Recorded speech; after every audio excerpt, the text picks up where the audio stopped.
Gente, este é o nosso quarto vídeo sobre a audiência de acusação, de defesa que está havendo aí no processo do caso Menino Henrique.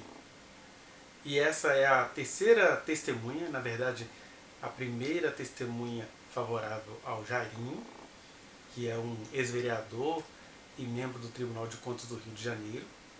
Ele foi lá mostrar que o Jairinho não tem essa personalidade toda duvidosa que é apontada no processo, que as pessoas conseguem perceber indícios disso em outros relacionamentos dele, né?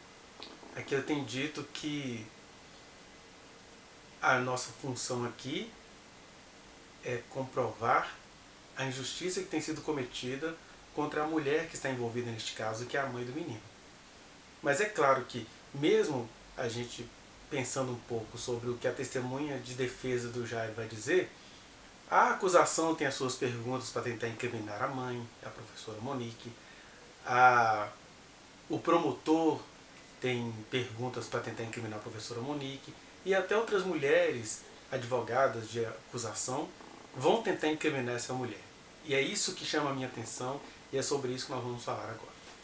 Pelo fato de ele ser um amigo, por assim dizer, íntimo do Jairo, ele foi tido então como informante, não como testemunha, como aconteceu com o caso da cabeleireira, a Tereza, né? Ele foi tido como informante por ser algo da intimidade do Jairo, por ser amigos que compartilham confidências. E nesse sentido, a gente tem a primeira pergunta, que é a pergunta da defesa do Jairo. A defesa do Jairo, é claro, vai pedir ao amigo do seu cliente para dizer se ele sabia de que a relação do casal era uma relação violenta, se era uma convivência conflituosa, se também o Jairo ele era violento com as crianças, se era uma pessoa da confiança. Ele vai responder que ele não tinha notícias sobre isso, né, de se a relação do casal era uma relação tensa, e vai dizer que via o Jairo sendo amigo das crianças, etc. E sabe o que isso significa? Como diz aquele cara do Fantástico que agora vai pro BBB, isso não significa absolutamente nada. Porque qualquer pessoa que se debruce a estudar o perfil de um violentador de crianças e de mulheres vai perceber que na maioria dos casos trata-se de pessoas, e aí eu não estou dizendo que o Jairo violentou, o que eu estou dizendo é que essa defesa ficar perguntando isso para dizer, tá vendo, ele não é violento, ele abraçava as crianças, ele é um cara legal, afetuoso, elegante. Não adianta dizer essas coisas, porque o que a gente sabe é que isso não vai isentá-lo dos crimes pelos quais ele é indiciado, porque nós sabemos que violentadores de crianças e mulheres são homens comumente comuns. São pessoas da mais alta confiança, confiantes pregadores, vereadores no quinto mandato. São pessoas assim ilibadas, têm uma conduta, é gente que sabe se projetar para fora, conquanto tem muitas questões íntimas. Isso acontecia até com Hitler, que era um homem todo penteado para o lado de fora, mas há na sua história de vida uma situação até de uma sobrinha que suicidou porque tinha que aturar as terríveis violências que aquele ex-ditador de fundamento cristão praticava contra ela. Então, você nunca vai achar uma ligação pública entre um violentador e aquilo que as pessoas do público veem. Por isso que eu, pessoalmente, acho que deveria ser criminalizado quando uma mulher acusa um homem de praticar violência contra ela, aí os amigos começam a publicar vídeo. Não, eu o conheço, eu ando com ele não é assim. Amigo não deita na mesma cama que o casal. Amigo não está ali na hora do relacionamento íntimo do casal. Da mesma maneira, amigos, crianças, parentes não estão ali naquela violência íntima que acontece entre o violentador em relação a uma criança, e a criança não sabe dizer o que está acontecendo, ou provável que isso tenha acontecido com o Henrique. Então são pessoas da mais alta confiança, são professores, pastores, gente de poder, gente que até luta pelo direito das crianças. Eu já no meu curso de psicologia tive de acompanhar casos onde, por exemplo, as jovens e até meninas de 13, 14 anos eram violentadas por comissários da infância e da juventude.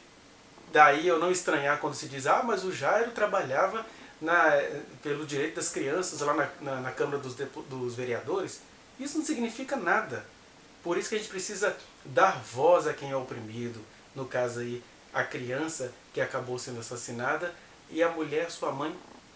Então, essa pergunta não tem o menor cabimento, porque até os advogados sabem que as pessoas de altíssima confiança é que praticam essas violências e acaba que ninguém descobre.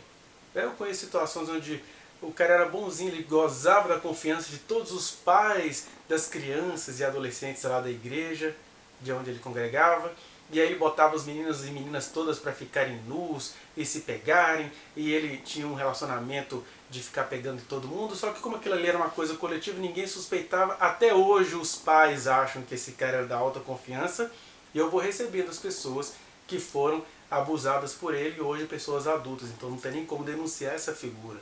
Mas são pessoas que nem se conhecem que vêm a mim e dizem que ele fazia isso. Era um cara da mais altíssima confiança. Tanto é verdade que por isso que eu acho esdrúxula essa ideia de fazer a castração química em estupradores. Porque o único estuprador na qual essa castração química iria funcionar era que não é nem um estuprador, é um cara que tem problemas mentais que acaba abordando as pessoas na rua, que na verdade é o tipo raro de estupro que acontece. A maioria dos estupros, violências, infanticídios acontece por pessoas que dão confiança da vítima, seja ela mulher, seja ela criança. Acontece por pessoas que são extremamente inteligentes, estão gozando do seu mais alto juízo, da sua melhor percepção, pessoas que fazem discursos maravilhosos até contra a violência que eles mesmos praticam. Às vezes são pessoas que não são violentas contra ninguém no universo inteiro, mas tem uma pessoa que ele escolheu para ser o objeto de sua violência. Então, ainda bem que não virou um testemunho, né? Que na verdade é apenas um informante. Porque ficar perguntando se o relacionamento parecia ou não parecia, na verdade várias testemunhas pró-Jairo vão dizer isso. Que a relação era maravilhosa, que era harmoniosa, o delegado vai dizer que a mulher estava muito segura. Olha, o que eu conheço de situações de pessoas que se manifestam em público seguras e se desmancham no consultório, de desespero de não saber o que fazer, né? Cada vez mais me faz crer na versão da vítima e não na versão do agressor, que tem uma imagem ilibada. Nós temos aí, né, para quem fica nessa questão da militância política, os famosos esquerdomachos, que são homens compreensivos, homens que lutam pela causa das minorias. E esses caras, eu conheço até um pastor famoso aqui em Belo Horizonte, um pastor que tem uma pregação toda enviesada pela esquerda, e é um baita do esquerdomacho. Ele não pode ver uma fêmea que ele está cantando e bota Deus no meio, Bíblia e política e tal, e quer pegar e fala que ele não resiste. Quer dizer, ele é um abusador disfarçado de esquerdista e que goza da confiança da maioria das pessoas que eu e você conhecemos neste país. Tem até gente famosa, de banda famosa, que está se convertendo ao evangelho, com a cara mais esquerda desse pastor. E ele, não vou dizer que ele é um estuprador, mas ele é um cotidiano assediador. Né? E é aí que a gente precisa entender essas questões, que as perguntas feitas pela defesa do Jairo não cabem para tentar dizer, porque a pergunta ela tem um objetivo capcioso, né? Ah, tinha alguma coisa errada no relacionamento dos dois? Não, eu não vejo nada, não está vendo? Qual é o objetivo dessa pergunta? É dizer que a professora Monique é uma baita de uma mentirosa. E ela não está sendo mentirosa, ela só viveu as violências dela como a maioria das mulheres que eu e você conhecemos, elas vivem. Elas têm de lutar na intimidade e manter a discrição em público. Tem até aquela reclamação do pai do menino que vai dizer: era mais fácil a Monique ter batido no Jairo do que outra coisa, porque ela era uma mulher de iniciativa, uma mulher forte. Isso não tem nada a ver com a violência que as mulheres sofrem, porque a violência tem a ver com injúria. Até a mulher mais forte e poderosa se sente impotente diante de alguém que é da sua intimidade, em quem ela confiou e que agora está abusando dela, e ela não consegue nem perceber que esse cara estava sendo um perigo para a vida do filhinho dela. Essa que é a verdade. E ainda tem essa questão, pelo fato de o cara ser um cara de total confiança, né? Como aconteceu recentemente aí com um pastor amigo do Wesley Safadão, em meio a uma festa de aniversário, com todo mundo reunido, esse pastor chega por trás da menina e você vê claramente que a menina não está à vontade perto dele. Ele vai lá e passa a mão pelo tronco dela e ainda tenta segurá-la, e ela se desvencilha dele fingindo que está cantando parabéns. E aí vem o tal do Tirulipa defendê-lo em público. É por isso que eu acho que esse tipo de defesa tem que ser criminalizada, porque essa menina precisou ser ouvida, mas na verdade ela foi abafada pelas vozes de Tirulipa, de uma sociedade moralista que vai defender pastores de confiança de cantor famoso que tem por sobrenome o nome artístico Safadão, né? E aí a menina ficou calada e a família defendendo e todo mundo defendendo. Essa família tinha que ser responsabilizada, porque a sutileza é essa. Esse pastor que diz essa menina, ele agora está contando com a defesa do público para continuar molestando-a, violentando-a, nem que seja psicologicamente. E no nosso Código Penal, aquele toque dele em público é chamado de estupro, porque a menina fica confusa, ela fica pensando, será que não foi coisa da minha cabeça? Será que eu não estou me achando tão gostosa que estou até achando que o cara está me desejando? Ela fica confusa, daí o termo para 13 anos abaixo ser chamado de estupro. E aí, eles têm essa artimanha de fazer a própria vítima se sentir ou culpada, ou enlouquecida, ou inadequada, ou com alguma coisa errada, porque fica atraindo a atenção dessas pessoas, e por aí vai. O Ministério Público, na pessoa do promotor, que quer porque quer condenar a professora Monique, faz duas perguntas. Uma tem a ver com o fato de que, quando a Câmara do Rio de Janeiro foi votar a favor da cassação de mandato do Jairinho, 50 vereadores dos 51 votaram favoráveis à cassação. Aí ele queria que o amigo do Jairinho explicasse o porquê desses 50 versus 51, na verdade, porque esses 50 dos 51 aprovaram. E ele vai dizer, não, é porque, embora os vereadores tivessem uma boa impressão dele, ele tivesse uma boa reputação, os vereadores têm medo do eleitorado, eles poderiam perder o mandato por causa disso, né, na próxima eleição.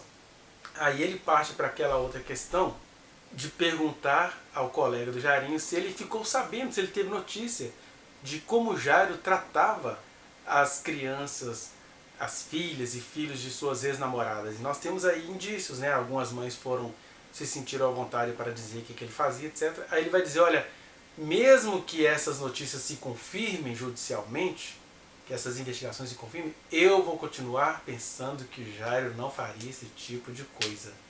Para você ver o tamanho do efeito da cultura do estupro. Porque, na verdade, as vítimas do Jairo, elas não sabem dizer exatamente o que acontecia.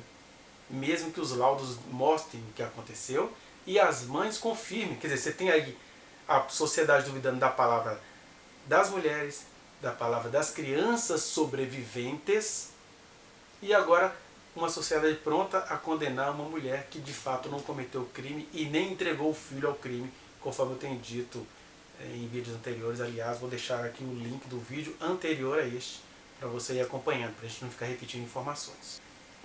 Aí, para variar, em situações assim, eu sempre me surpreendo, mesmo sabendo que isso é uma herança cultural que está dentro de todos nós, o que? A misoginia, o ódio milenar às mulheres e à feminilidade. Quando a misoginia se manifesta numa outra mulher, num processo penal, num julgamento, isso é cortante, mesmo a gente sabendo que as coisas são assim. Porque aí você tem uma das advogadas de acusação, equipe da qual o Leniel, o pai do menino, faz parte, ela faz duas perguntas que é chocante. Veja a primeira aí. Bem, pautada nessa relação de amizade que o senhor relatou com o Jairo, em relação ao relacionamento dele com a Monique, você tinha conhecimento desse relacionamento? Eu tive conhecimento em dezembro, que ele então estava com uma namorada, que ele na rua queria apresentar a família no Natal, para os filhos. E depois eu conheci a Monique em janeiro, no 1º de janeiro, e depois só estive com ela de novo em final de janeiro, início de fevereiro. Não teve mais conversa, porque eu já tinha percebido que ela já estava inserida no núcleo familiar dele, como namorada dele. Correto.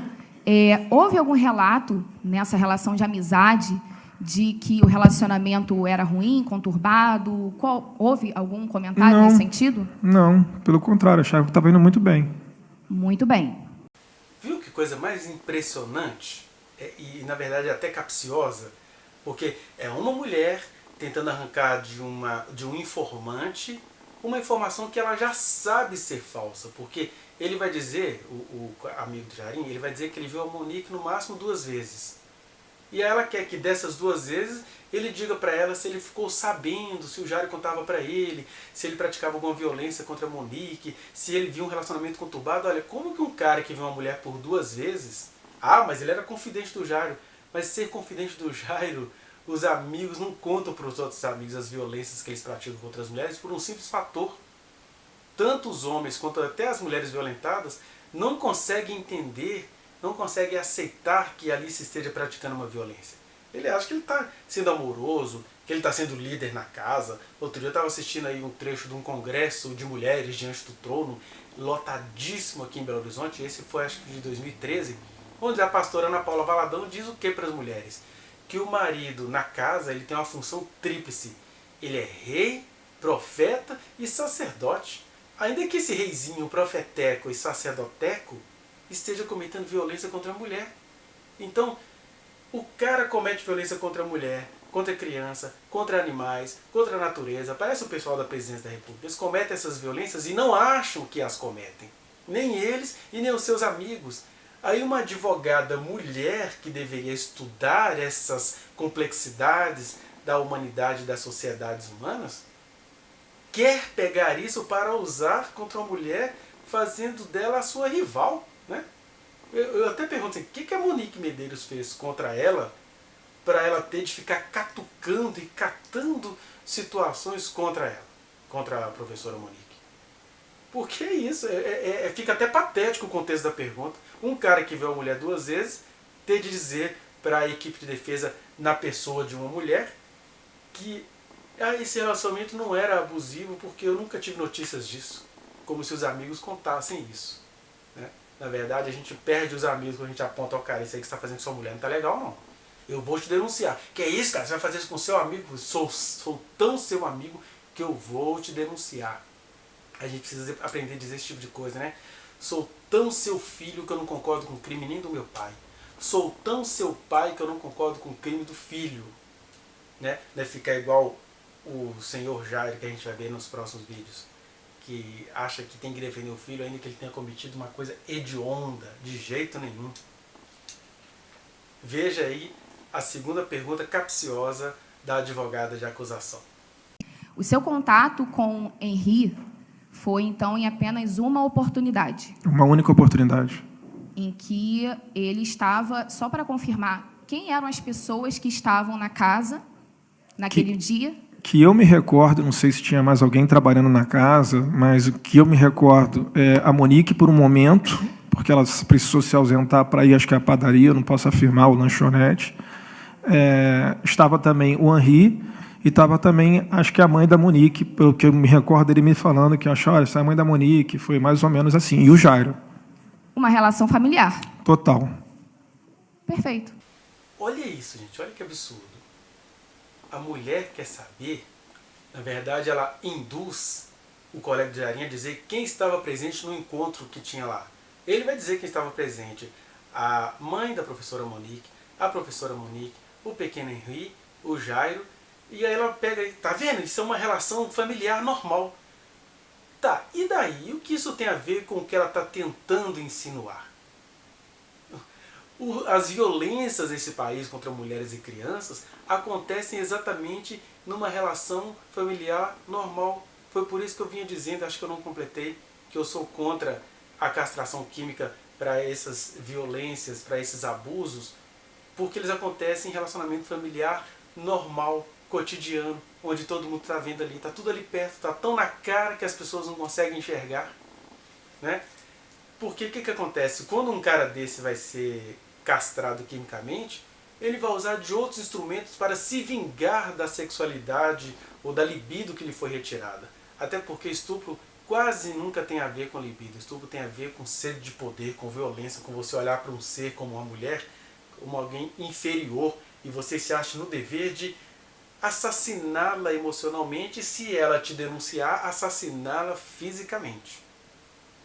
Então, a advogada está precisando se aprofundar um pouquinho, essa advogada de acusação, sobre a própria condição do próprio gênero que a constitui, que é o gênero feminino, não é? É muito triste essas questões. Aí depois vem o advogado Ailton, com aquele jeitão dele, né? Que para mim esse advogado ele tem objetivos claramente políticos, naquela mesma vibe do fundamentalismo cristão, do moralismo, não sei o quê. Ele faz umas perguntas lá que a própria juíza interfere, então nem vem ao caso comentar. Foi um depoimento curto, durou menos de 16 minutos. E fique aí você com essas reflexões, porque esse depoimento em nada incrimina a professora Monique e em nada inocenta o Jairo. Se você acha que é interessante o que a gente tem pensado aqui, dê o seu like neste vídeo, compartilhe, se inscreva neste canal e aperte o sininho para você receber as notificações, que eu vou tentar colocar aqui pequenas reflexões sobre cada um desses depoimentos da defesa tanto do Jairo quanto da professora Monique, enfatizando o fato que eu tenho certeza. A professora Monique é inocente, até mesmo pelo tipo de pergunta capciosa que fazem para tentar incriminá-la, e estão sendo mal sucedidos. Temos aí um promotor que quer porque quer condená-la, mas pode haver a condenação judicial, mas nós temos aqui o dever, a alegria e a espontaneidade de tentar falar com você, grande público, que vai influenciar naquele julgamento que eles vão jogar para o tribunal do júri, né, que é a população. É hora da gente dialogar dos porquês das nossas preferências, em culpabilizar quem não tem culpa e em ficar catando inocência para quem tem rastros de culpa. Isso que é estranho. Então, se você quiser falar comigo sobre alguma coisa que eu não demonstrei aqui ou quiser acrescentar o assunto, vai nas minhas redes sociais, eu estou no Instagram, no Facebook, no Twitter, a gente vai se falando por lá. E tem uma playlist também onde eu tenho reunido todos esses vídeos em relação ao caso Henri, para a gente ir pensando espontaneamente, mas com muita propriedade. Muito obrigado pela sua atenção.